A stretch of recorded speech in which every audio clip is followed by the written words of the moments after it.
In 1999, at the end of the final game at Candlestick Park, the Giants removed home plate from the field, put it in a helicopter, and flew it to China Basin to be installed at the new ballpark. Now, 25 years later, I don't know if that's still the same home plate at Oracle Park, but there are a couple of remnants of the stick at Oracle Park you can enjoy. Welcome back to 25 years of history and trivia at Oracle Park. I bet there's one relic from Candlestick Park you can almost hear in your mind right now.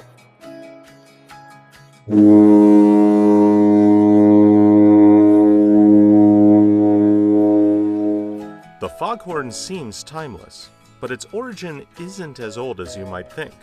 When the Peter McGowan-led ownership group bought the team in 1993, they wanted a new stadium, but they also had to make their current home better. So they introduced several changes to Candlestick Park. This included new left field bleachers, padded green fences, and the foghorn in center field, which would blow after every Giants home run, a popular sound with Barry Bonds and Matt Williams in the lineup. It wasn't clear how early a decision was made to bring the foghorn to Pacific Bell Park. In March of 2000, days before the ballpark debuted, an article in the Examiner featured an interview with Peter McGowan. When asked what might come over from Candlestick Park, he said, "I think the foghorn will come over," he said, "and the cable car bells after runs are scored." However, the foghorn would not be installed on the center field scoreboard at Pacific Bell Park on opening day in April. It was there by mid-May. The foghorn got a prominent position on the scoreboard, low on the right-hand side, right at the deepest corner of Pacific Bell Park, prominent enough for when home runs went out to be filmed.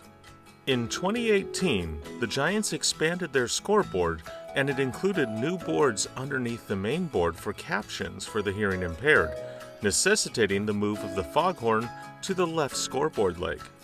The next year, the Giants expanded the full video board further, and advertising bleed on the scoreboard legs required moving the foghorn one more time to on top of the Pete's Coffee that was then known as the At Cafe. Now, if you're a longtime San Francisco fan, you might be saying, "Hey Jerry, what about Candlestick Park? The 49ers had a foghorn there and they had it long after the Giants left." And I would say, well, I'm Kevin, not Jerry, but you're right, except it wasn't the same foghorn. The 49ers did not have the foghorn for over a decade after the Giants left. The team only installed a new foghorn at Candlestick Park in 2012, which was only 2 years before they moved to Santa Clara, and they took their new foghorn with them.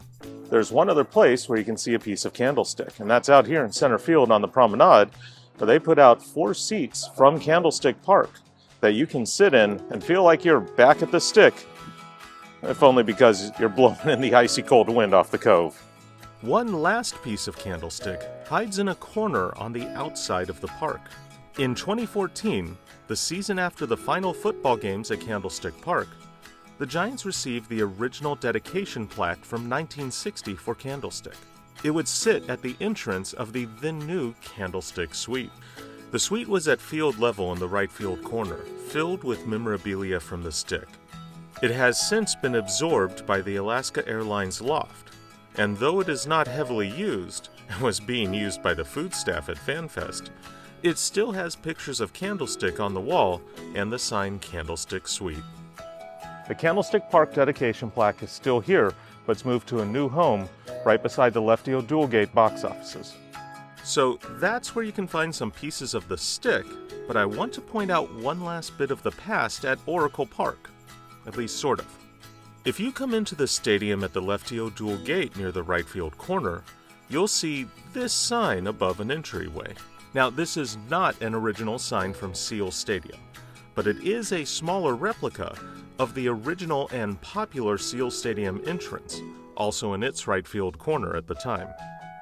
You know, the Giants are a great organization for holding on to their history. And as many things as you can find here at the park, there's a lot of things that are hidden away still in storage that we may see in the future. Now, are there any historical pieces at the ballpark that I missed? Make sure to tell me in the comments. And then like and follow, and I'll see you in the next one.